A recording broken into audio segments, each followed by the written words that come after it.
دوو بیرکردنەوە و دوو بۆ چوونی جیاوازەیە. ئاراستەیەک لای وایە داعش بەشێکی دانەبراوە لە مێژووی ئیسلام. ئاراستەیەکی تر لای وایە داعش گروپێکە لە دەرەوەی دی.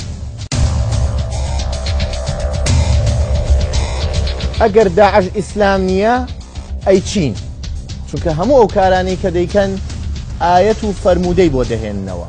ئایا داعش تعبیرە لە مێژووی ئیسلام و نوێنەرایەتی ئەو کولتورە دەکات، یاخود ئەم گروپە گروپێکی لادەرن لە دین و بدعەچین و بەناوی دینەوە دین ناشرین دەکەن؟